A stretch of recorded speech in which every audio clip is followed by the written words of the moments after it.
All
right, good morning.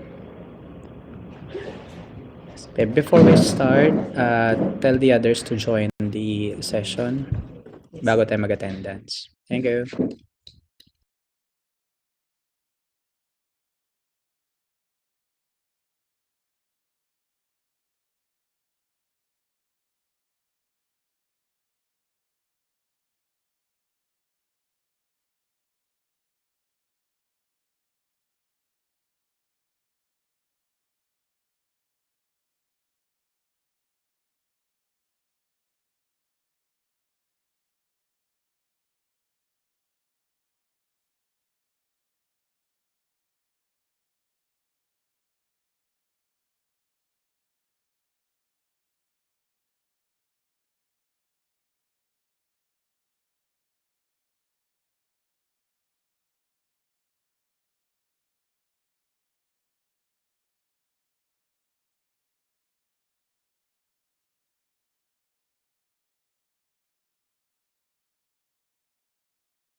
All right, once again, good morning. Let us now begin our discussion for the next topic or next lesson natin. So before that, let's have a quick checking of attendance. So here's how it goes. When I call your name, write or type present on the chat. Okay? So this will be alphabetical.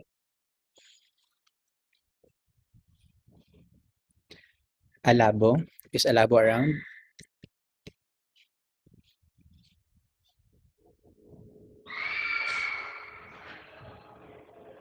So you can turn your microphones kung gusto nyo, no, to say present, or you can write present on the chat. So Alabo is present. How about Ansog?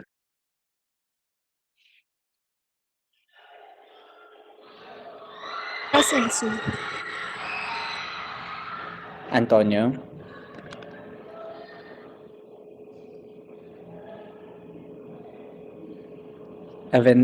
Avendano? Bagitan? Bautista?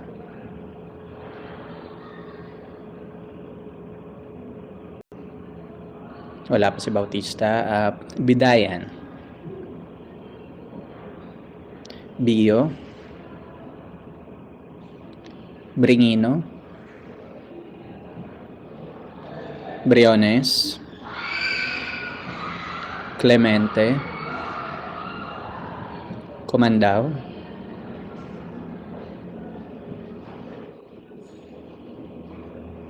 Credo?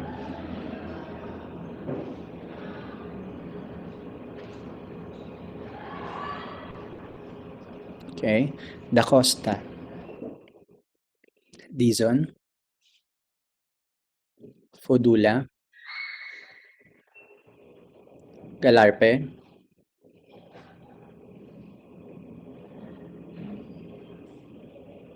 Guzman?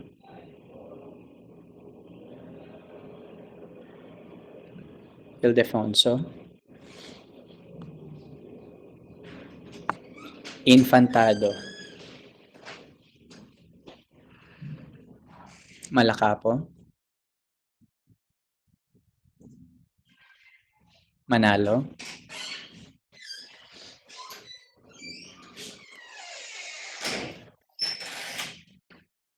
Mangulabnan? Marukot? Aubrey Mendoza?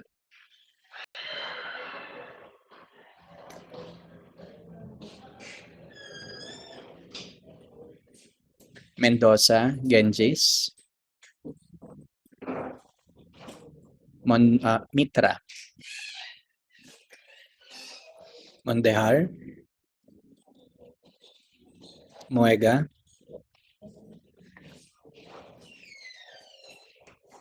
Naive?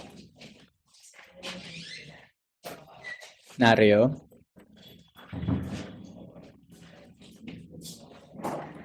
Nolasco? Obilio? Honey? Obilio Kesha? Ortega? Agunsan? Painaga? Palermo? Pulangas? Recato? Recorba? Refugio?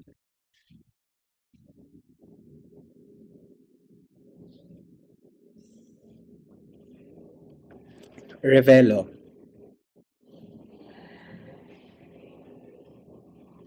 Rivera Camille?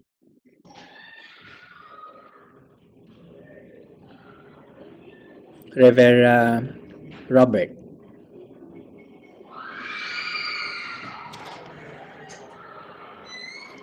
Senya?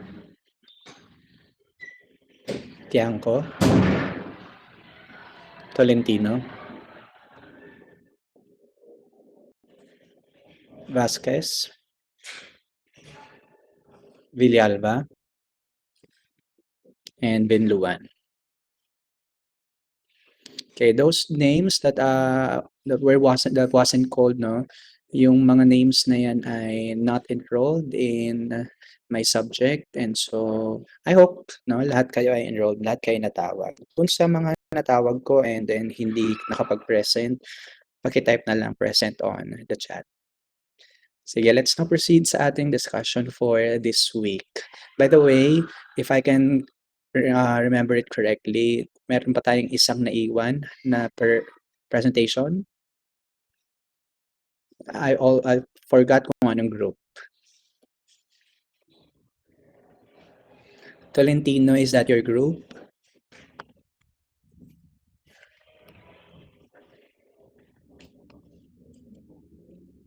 All right. Which group member will present the slide? Raise your hand so I can give you the crown.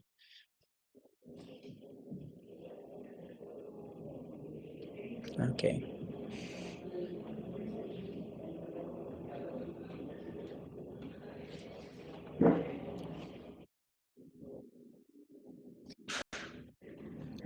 Sir, excuse me po. Yeah. Sir, sorry po. Pero I'm not familiar po paano mag-share screen ng PPT po dito sa ClassIn. Alright. So, sa class A natin, since you have the crown, meron kang ability to present your slide. Look for the drive icon. Okay po. Click on Opo, it. sir. Drive icon, sir. Yung pag-cloud. Okay. Ito po. Ayun. And then click upload.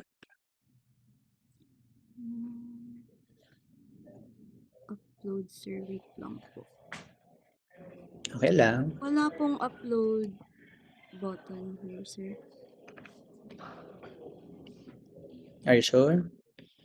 Opo. Ano nakikita mo? Ang ano lang po dito, sir, yung lesson 2 na PPT. I'm sorry? Yung lesson 1 and lesson 2 lang po na PPT na naka-upload po sa ClassIn.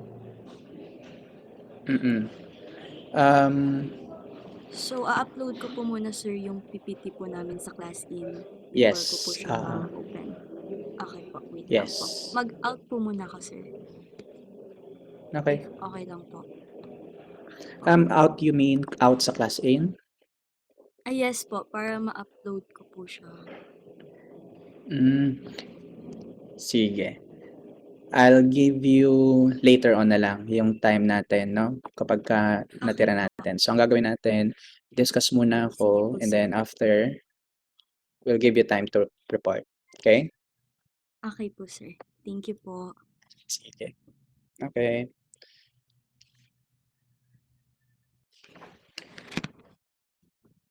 All right, so let's now proceed sa ating discussion.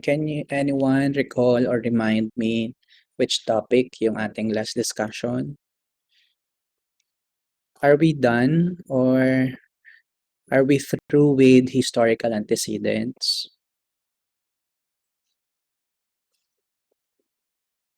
Anyone?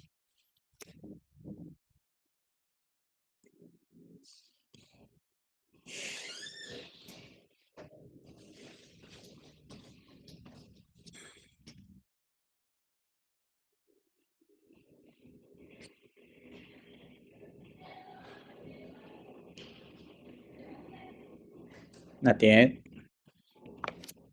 All right, so let's discuss the historical antecedents of science and technology. So again, good morning. Welcome to, again, another lesson for STS, and this will be about historical antecedents in the context of science and technology. So basically, the topics, concepts that we'll be talking about here are the history, no? the older versions of the science and technology that is present today, no? What caused, no, the evolution, the changes, and the development of the science and technology from the past and comparing it to the technology that we have today. So here's our learning outcomes. First, we'll be discussing Philippine scientific technological inventions and how these too shaped and were shaped by various social contexts. So, if, for example, in the Philippines, we are a very agricultural country, and so most of our inventions were deeply rooted to our needs and to our ways of life. And so later on, you'll find out that most of the inventions that the brilliant Filipino scientists were inspired from the nature, from our culture, no? In several contexts or aspects. We'll also list down scientific and technological inventions across time. So let's see per period what were the list or some of the inventions that were useful in their society during the time period. And then discuss the historical antecedents in the context of social, cultural, economic, political context, and which shaped and was shaped by the development of science and technology across time. So yung ating third learning outcome, it's a analysis on how science and technology affected and swayed yung perception, yung decision making, yung way of life ng mga community in different periods of time. So let us proceed. Let us first discuss what is historical antecedent. Now, when I say antecedent, this is a version of what is existing today, no? In this case, an older version of previous. So, for example, the antecedents of cell phones, the antecedents of communication, for example. The antecedents of communication right now, we can say that we are using technological advancements to communicate, no, right away, immediately to our loved ones, regardless of the distance. But back then, the antecedent forms of communications was, very limited at the moment, at that time. Kasi, because of the non-existing technology nung dati, no, wala pang masyadong technology to immediately contact or connect with people na sobrang layo. So, pinapadala siya via mail, no, via sulat, no, and then you will wait several days, weeks, perhaps months, no, just to receive and send yung mga messages mo. Okay, so historical antecedents are, connected. What's the past, no? And then connecting it to the present. So it's an antecedent of a something unfolded or existed before it. So in the sense of science and technology, we can understand yung mga versions, no? Yung development ng science and technology if you want to look at yung historical antecedents. Yung computers natin right now are very fast, no? Super complex na yung kayang gawin. But back then, the computers are analog type, no? Basic computations lang ang kaya niyang gawin. So, you see the shift from old to new, okay? So, yung connection ng dalawa. So connected sila. And then also, the existing technologies today will become also an antecedent of the future ones na madadevelop in the far future. So that's antecedent or historical antecedent. So let's begin with ancient period. In this period, here's the significant contributions of science and technology in the ways of lives, the ways of life of the people who lived in during the ancient period. So the rise of ancient civilizations paved the way for advances in science and technology. And most of the science and technology tools right back then was mainly used for communication, transportation, and self-organization, no? Very limited pa lang yung pinanggagamitan ng mga science and technology tools or yung mga advancements ng science and technology during the ancient period. This was mainly used for communication, transportation, and self-organization. Example of tools, ancient wheel, no? If you're familiar with wheels, wheels today are used in several forms in transportation, in machineries, in industries, no? Ang daming paggamit ng wheels. Even sa mga sapatos, may mga wheels na rin mga sapatos natin. But during the ancient period, wheels was used in a very different way. It was used by the early civilizations in a very limited way. So mainly, it was used as potter's wheel, no? Early group of people basically in Mesopotamia, no, in Sumer. It was used as potter's wheels for ceramics. Yun yung kanyang gamit, no? And then for about 5,500 years ago, nagkaroon din ng versions yung mga Greeks, no? In Greece, the ancient Greece, they also used wheels this time in a different way. So instead of using it as, in pottery, in making pots, they've made use of it as a means of lifting, a means of transporting, especially heavy weights, heavy materials from one place to another. So during the Mesopotamia civilization, the wheels were mainly used to transport heavy objects. No? Hindi pa gaano nagamit yung wheels to transport people or to transport an individual. Okay? What else? What other tools? And here's an example of the invention of the wheel. This time, yung wheel na to, as you can see, are wheels used for transportation na. Okay? And then, na-revolutionize siya, no, in several ways. So, other civilizations made use of wheel based on their culture, based on their ways of living. So another tools, no, advancement during the ancient period was the introduction of paper. Paper was mainly made from a very abundant plant during the time period of, during the ancient period. It was from the rush plant.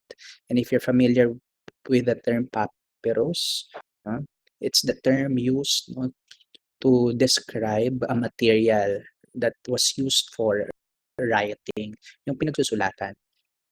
Okay, kung saan nilalagay yung writings. Yun yung papyrus that time. So it's mainly made from plants, from organic materials na very readily available sa lugar ng, no, kung saan siya nabuo. Usually itong plants na to are very abundant in Mediterranean countries, and so Egypt, Greece, no, Mesopotamia, these are the very first civilizations na nag-introduce and gumamit ng mga papel, ng papers. Yan.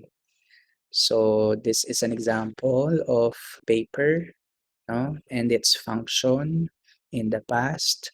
Mainly used lang ang papel. Ang papel is, paper was very limited at that time. It was only used for a very important occasions, mostly in religion, no? Yung mga rule making, law making, mga announcements, mga scriptures, yun lang yung pinagagamitan ng papel. But other than that, only, mga verbal, no? Verbal approach ang ginagamit nila. Okay, so for something to be written on a paper, that must be so important in the past. Okay? So, hindi lang sa papel, they've also made use of clays, in fact, soil in Mesopotamia during the Sumer civilizations. They made use of the cuneiform tablets. So, in terms of writing, no, since marami sa kanila, maraming clay in their areas, no, very abundant yung material na to, they made use of it as, as an alternative for paper. But the very function, was the same. Pareho lang. To use it for writing. Another example of tools, equipment na nabuo during the ancient period was the Antikythera mechanism. It was considered as the very first form of computer, no? And this computer is purely analog. It's a computer that is hand powered. Okay, and this was described and operated by the ancient Greece. The ancient Greek modeled, operated, and used, the Antikythera mechanism. What is an Antikythera? Para saan to ginamit? This was actually a hand models of the solar system. So using the Antikythera mechanism, early Greeks, ancient Greeks were able to find out and learn, understand celestial objects, no? Very comprehensive yung kanilang pag-aaral sa heavenly bodies using the Antikythera mechanism because back then, yung antecedent nito was mainly yung motion ng stars across the night sky and the motion of the sun across the sky. Doon naka-base yung kanilang understanding. But because of the introduction of this mechanism, they've cemented yung facts, no, on how these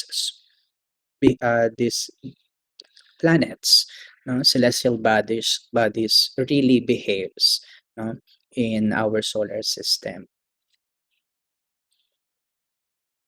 So here's how it looks like. Ito yung kanyang functions. Ito yung kanyang mga parts, no? It is to model the solar system. Now, for the Middle Age, medieval times, yung ating significant descriptions of how science and technology affected the ways of living of the people who lived in the Middle Ages.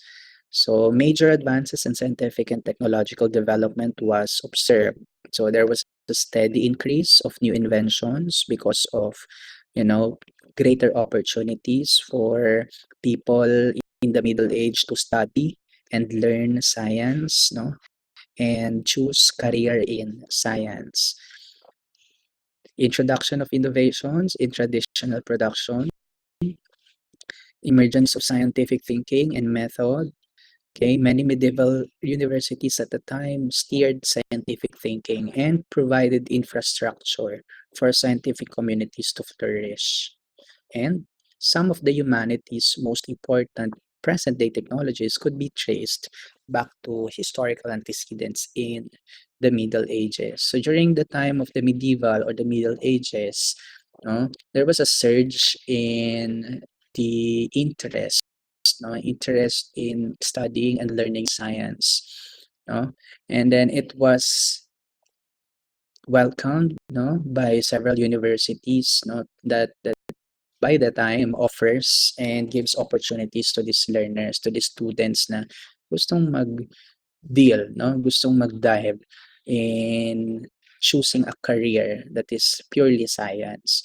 So that during that time, may mga brilliant minds na introduce na nagkaroon ng mga contributions sa science and technology that even up to this day, we are still, using and crediting yung kanilang mga observations, yung kanilang mga results and theories, kahit hanggang ngayon ginagamit pa rin natin sila. So let's take a look at some of the equipments or the tools, science and technology in the Middle Ages. So an example of this is a heavy plow. Yung heavy plow was mainly used by the early Europeans mainly for agriculture.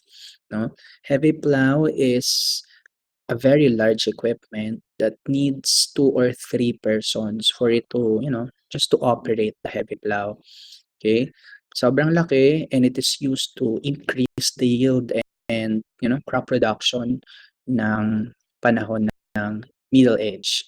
So it was introduced in European countries, no, in the early Europe, and it was then later on adapted by some of other civilizations in the functions or in the purpose of agriculture. Paper money was also introduced during this age, during this period. No? So the early Chinese were credited for the invention of the paper money. But the paper money back then, earliest form of paper money was of no value. Almost non-existent yung value niya. And so the paper money back then was also called as flying money. No, kasi since wala masyadong value yung paper na to, yung money na to, and hindi pa nila nakikita, nare-realize yung kahalagahan ng commerce, ng trade, using mga banknotes. Wala pa yung concept na yun. And so, early Chinese, the earliest Chinese na gumamit ng paper money wasn't really fond on using money for trade and for commerce. And so, during the Tang Dynasty, ito yung scenario. But later on, during the shifting in the dynasties of the early or ancient Chinese, including also yung Mongol Empire, nabago yung concept and perception nila on the use and importance of money. No? By the 11th century, during the Song Dynasty, no, a form of banknote, no, na establish nila that this form of money will then be used by both government and then ordinary members of the society in the fields of trading, in the fields of commerce. And so after the establishment of the paper money or the banknotes, later on, nagkaroon na ng importance, yung nagkaroon na ng value yung money. And it was officially printed and issued, but basically regulated by the government. That is, existing pa rin hanggang today, hanggang ngayon. Yun pa rin yung nangyayari. We make use of money to trade, we make use of money to buy and sell, and this money are regulated by the government. Okay? What else? Clocks. And clocks or mechanical clocks came in different varieties, in different forms, depending on the place during the medieval age or the middle age. Back then, the early forms of clocks na ginamit ng ancient Egyptians were using a long, a very tall obelisks. If you're familiar with obelisk or with this tall infrastructure na ginagamit dati, it is used to test and measure the time using only the shadow casted by the sun. Depending on the length of the shadow casted on the ground, doon nakabase yung time. Time reading, using the obelisk. So it's a form of a clock. It's a form of a mechanical clock. Later on na lang, nagkaroon ng changes on the design of the clock. It was then divided into several hours depending on the rate or speed of the movement of the sun. How fast the earth is rotating around, on its axis and around the sun. So clocks, yung water clocks, na-develop din siya, used in Babylon, ancient Greece, in Persia, Mesopotamia, India, and even in ancient China. So before the invention of mechanical clocks, yung mga clocks na may mga hands na, ito muna yung mga ginamit nila. Use of obelisk, use of water clock. Yan. However, with the inventions of clocks, yung effect nito sa society, how it affected the society, it affected the society in a very great way in terms of how they deal with their working time. Kasi during the time na wala pang mechanical clock, they have to work basing it on, the movement of the sun across the sky.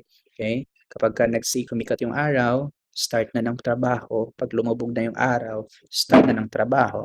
But because of the production and introduction of the mechanical clock, there was establishment of, a standard working time, no, na na-introduce sa society. So nagkaroon na ng exact time kung anong oras magsa-start ang trabaho, anong oras ang start and end ng trabaho. So, yun yung mga benefits, no? Mga um, effects, no? Impacts ng example natin yung mechanical clock in the society and on how they lived, no? In the past. So let's go with modern age. For modern age, here are the significant observations in the fields of science and technology and how it affected yung modern, civilizations or modern, us, no? So here, industrialization of or modernization was highly observed. No? When I say industrialization, modernization, these are two synonymous words that pertains to the rise of modern technologies. Okay, so world population steadily increased. What else? People of the modern age realized the utmost importance of increasing the efficiency of transportation, communication, and production. Industrialization took place, but greater risk in human health, food safety, and environment rose. This had to be simultaneously addressed as scientific and technological progress unfolded at an unimaginable speed. So dito, ang shift of the science and technology was made because of our, longing, our need to make everything efficient. Transportation, how to cut it in a, instead of moving, transporting from one place to another in a very lengthy period, paano natin mapapaiksi? Communication, how can we contact and communicate others in other places in a very, just one click. Production, how to yield, how to produce more, in terms of industrialization. And so that was the inspiration, that was the motivation why we shifted, why we developed science and technology in the modern age. So let's have an example. Okay, ito, the invention of compound microscope by Janssen. Okay, dito, the compound microscope was a significant introduction, not just in the field of science, but in the fields of medicine, in the fields of how we analyze and treat yung sickness, illnesses before. Back then, we cannot really test and analyze yung forms, types of bacteria, viruses that is affecting or infecting people. But by the use of compound microscope, we can really, scientists can now find out and identify with ease the type of bacteria and the type of treatment needed for a certain illnesses. Aside from that, we also have telescope here. The existing knowledge on celestial bodies, planetary motions were significantly developed because of the presence and introductions of the modern telescope. As an example of this, in early 1608 in Netherlands, where the compound telescope or the telescope was introduced, it was then used by several scientists. Example, si Galileo Galilei, although he was not credited as the inventor, but he was credited for maximizing the use of the telescope in his study of the observation of celestial objects, recording yung mga discoveries na nagawa niya. It was mainly made because of the existing telescope. Okay, the first engine-powered airplane, no? This is also credited for, credited ito sa Orville and Wilbur Wright, no? They were the first individuals to successfully fly a, an engine-powered airplane. Okay, so the Wright brothers inaugurated the aerial age in, the beginning of 1899. Okay, so most of their life, most of their works were highly, focusing on building and engineering yung airplane. And so later on na lang, successfully nilang naipalipad yung kanilang airplanes, no? So right now, magamit tayo ng concept na to. Yung modern planes natin was, inspired, from the works of Orville and Wilbur Wright. Okay, this one is the television. The very first television is considered to be the production of John Luigi Bard. Thus, the name Bard Televisor or Bard Television. So, in television back then is mostly, you know, functioning on a very limited bandwidth. Yung kanyang wavelength ay sobrang ikli lang, and so the choices of the channels are very limited. Not unlike today that several wavelengths, several frequencies ang ginagamit natin, and thus the creation of several channels. Okay? So lahat ng ito ay nagamit again because modern technologies or modern age, we try to, make our way of living more efficient, no? More easy for us. And so the presence and the production, the introduction of the mentioned technological advancements were, done to satisfy that part of the society, yung societal needs natin. Now, how about in the fields or the context of the Philippines? Now, for the Philippines, we have here and some technological innovations that we should be really proud of. So some of these innovations, again, as I mentioned kanina, were mainly because of, our needs, our necessities. Because right here in the Philippines, wala tayong ganun ka opportunity when it comes to academics, no? When it comes to academics, hindi tayo walang ganong karaming institutions, universities na nag-ooperate in the past to, you know, provide and guide, give opportunity to the brilliant minds of the Filipinos. And so, yung ating mga inventions na ipe-present natin later on ay inventions because of our needs, because of our necessities. So here, electric jeepney, e-jeepney, is a recent development in the Philippines that provides a sustainable, clean form of public transportation. So inadapt natin yung electronic term, no? Ginawa nating electronic yung existing na mode of transportation natin. That's the e-jeepney, no?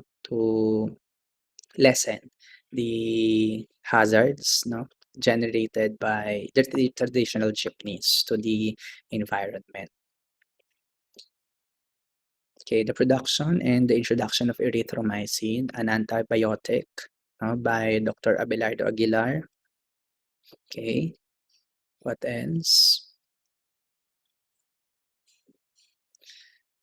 All right, this one, Dr. Fidel Mundo. So Dr. Fidel Mundo was a very renowned female scientist, not just here in the Philippines, but in the other parts of the world. In fact, Dr. Fidel Mundo was able to invent and patent his or her rather her own form of incubators. The incubators that was developed by Dr. Fidel Mundo was made from bamboo. Imagine, because bamboos were very abundant in the Philippines, so she made use of what is available in her surroundings. It was also the first woman to study at Harvard Medical School.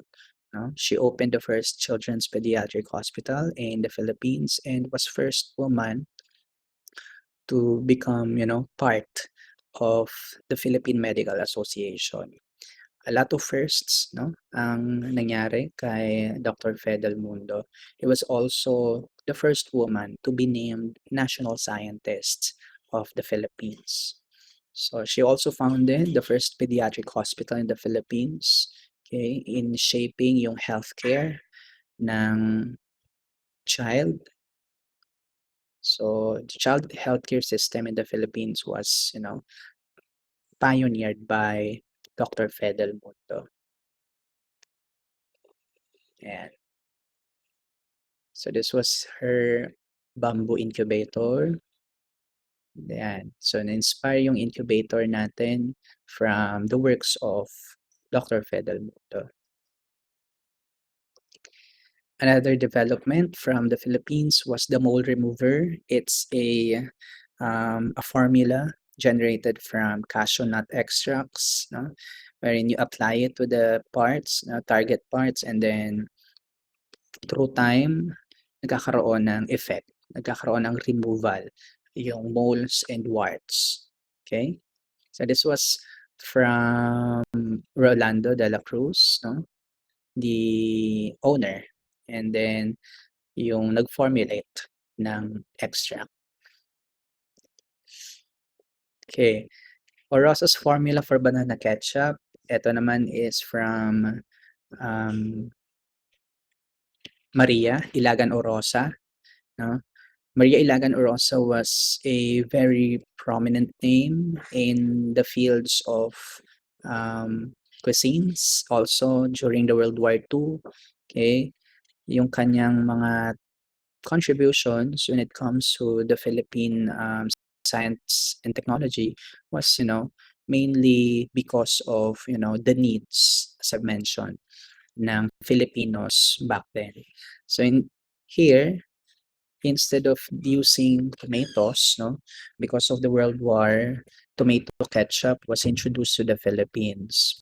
But because of the lack of tomatoes here in our country and the abundance of bananas, no, nagkaroon ng thinking si Maria Ilagan Orosa to, instead of using tomatoes, no, why not use banana, no, in formulating a similar ketchup, no? So what else? She was also credited for the use of yung early forms, no, ng palayok, okay, cooking using clay pots to cook. For cooking was also, no, credited for after Maria Ilagan Orosa. So this was a picture taken from 1919 at the University of Washington in Seattle. Okay, what else? So in terms of historical antecedents of science and technology, we can always see, again, as I mentioned kanina, the connection of the past to the present. No? How the present technological advancements evolved, what were the reason bakit sila na-develop, and what are still the reason why they are still evolving. No? So historical antecedents in science and technology is an important topic na dapat pag-aralan because, to appreciate the background, to appreciate yung forms of technologies that are present today that you are using right now to make your life more, easy and efficient. So that's the end of our topic for science and technology, focusing on its historical antecedents. Do you have the clarifications or questions you want to ask?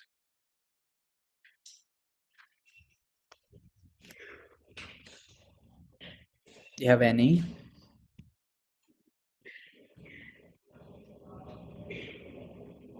None?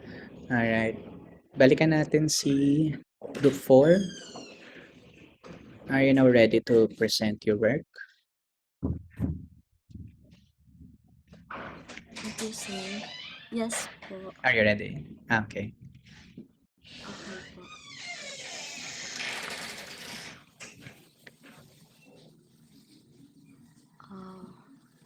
Wait lang po, loading.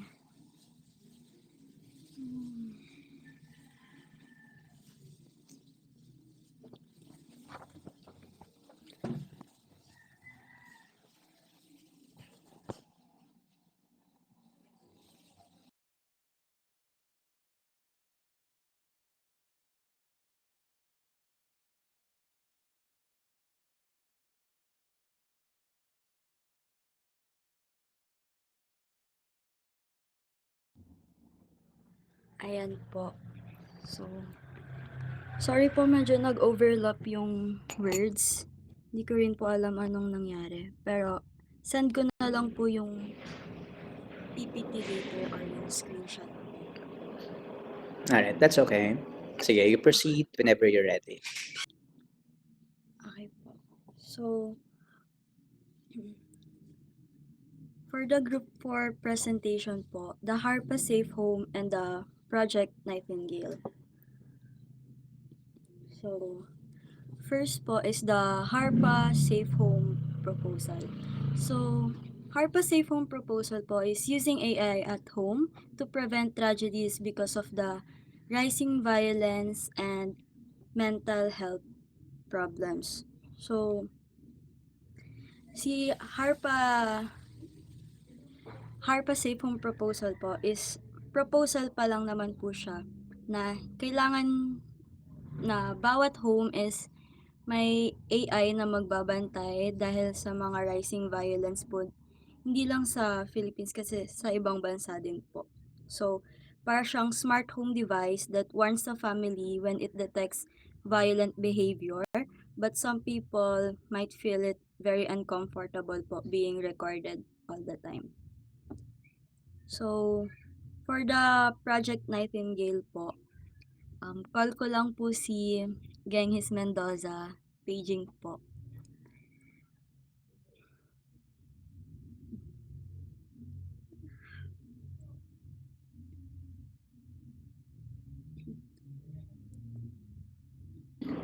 Okay, for the presenter, you just raise your hands to be acknowledged, okay?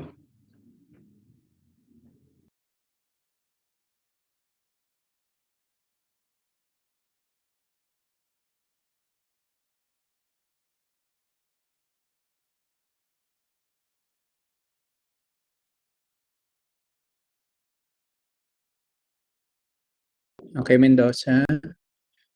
Not yet. Raise your hand again.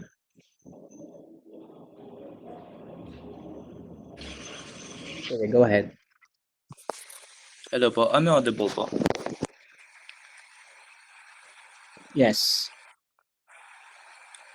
Okay po, thank you. Yes, sir.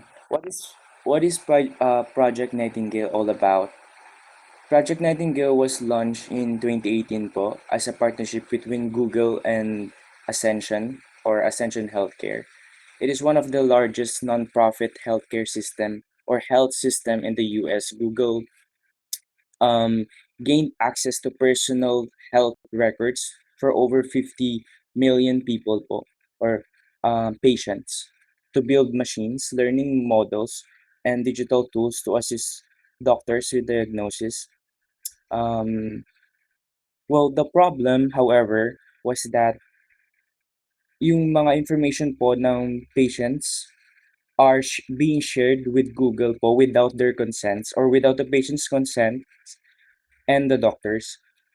So many were unaware that a private tech company was analyzing their data.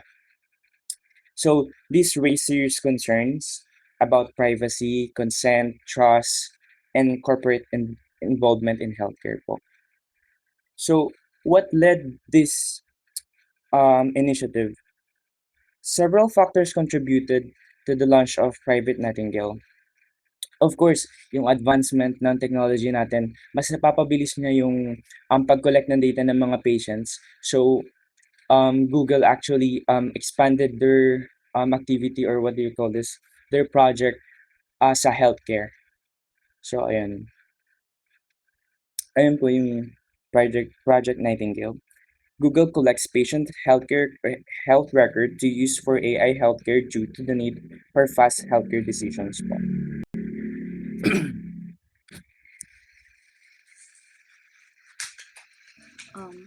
For the ethical dilemmas naman po is the privacy violations, parang sensitive or our personal data po could be misused, the and the privacy invasion. So for the misuse of data po, so yung informations po natin pwedeng magamit sa ibang bagay, like pwede po siyang magamit pang scam ng ibang tao, or parang for example po sa mga kapag bumabiyahe po tayo ng bus, so yung mga informations po ng isang taong may sakit is ginagamit po para humingi ng financial help. Pero yung iba naman po kasi doon, yung nakukuha nilang pera is ginagamit nila sa mga masasamang bagay. So for the hacking risk po, so our data could be stolen or leaked, and the psychological and social impact po sa atin na pwede po tayong mawalan ng trust if ever po na ma-feel natin na minomonitor tayo using the HARPA Safe Home proposal. So, why question moral and ethical issue po? So, to make sure that the technology helps people without harming the rights and safety po. So, ayan nga po. Para ma-make sure din po natin yung sarili nating safety and so parang sa issue trust na lang din po natin. So for the better na lang din po. And then it is important to study the science, technology, and society for us to understand the effect of new tech, to balance benefit, safety, and risk, to use technology responsibly, and to protect the privacy and rights po. So for the conclusion or key takeaway po is both Project Nightingale and HARPA Safe Home proposal po is hina-highlight nila how technology can save our lives and improve our society po. But they also show na kailangan din po nating magkaroon ng ethical awareness kasi malaking information din po yung mailalabas natin in case. And then to ensure that technology truly serves people, na kailangan nating mabalance yung right innovation with the protection of our rights and safety din po. So, yan lang po. Thank you.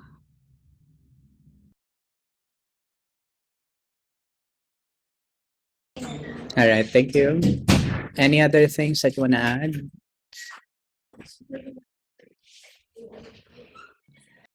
None naman na po, sir, so far. Okay. Sige. So, this will be the end of your presentations. I believe lahat ng groups ay nakapag-present na. Just notify me if I'm, you know, overlooking other groups na hindi pa nakapag-present.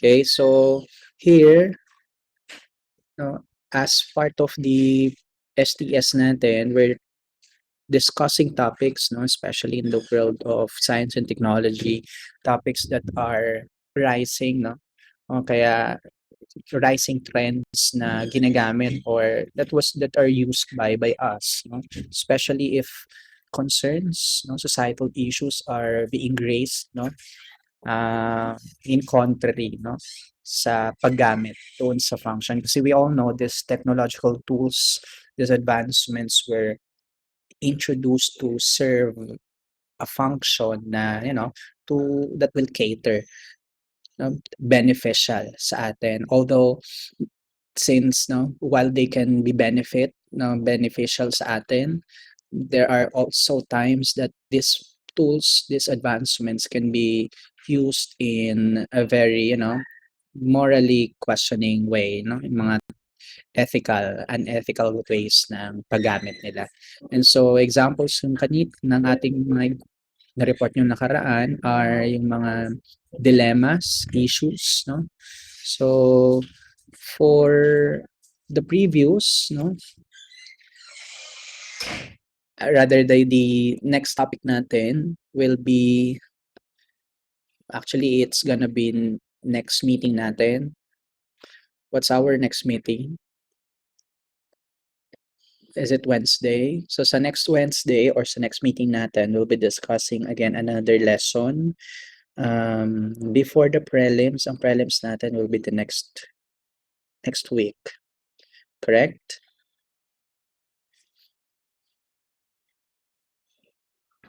Let me see my calendar. And so far, we still have 2 lessons na kailangang i-discuss. And so sa Wednesday, we'll make sure na matapos natin lahat. Okay? For the remainders of the time, I'll be giving your output, your requirement for historical antecedents. Here, take a screenshot.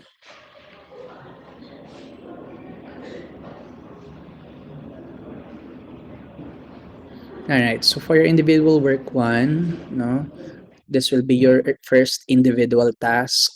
You will be creating a poster. Pwedeng written o kayo mismo yung gumawa. I mean, on a short bond paper or pwedeng digital. No? You can choose between the two. So poster making, you have to create a poster based on the assigned historical period. So you're going to choose from ancient, middle, and modern, no, as your inspiration for your poster. Okay, so here's the criteria, the rubrics for it. Take a screenshot and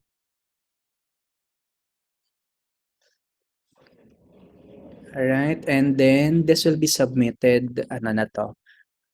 Notice na meron akong drive link na sinend sa class A natin.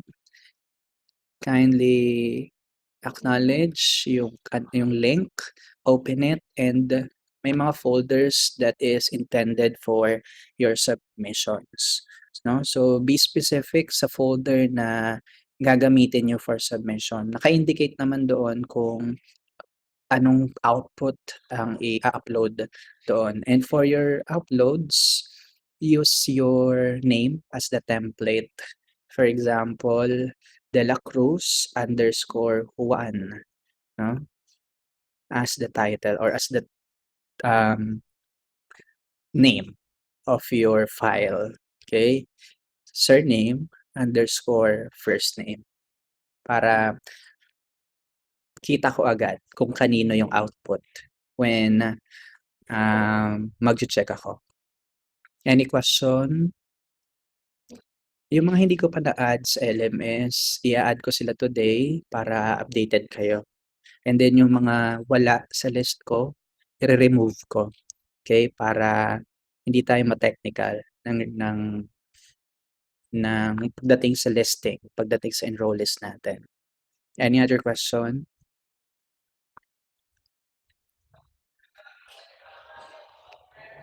Ang deadline natin will be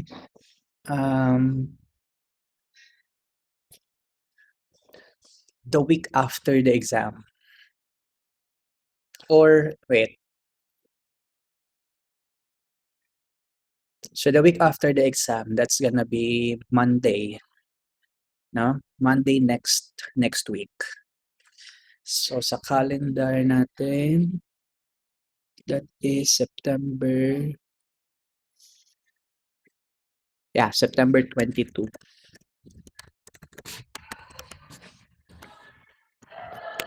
Monday.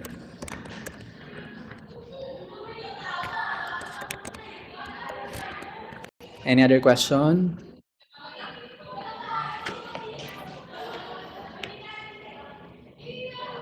Alright, kung wala ng tanong, you can choose to stay here sa ating class in or you can exit and finish the individual work 1, no, on your own time.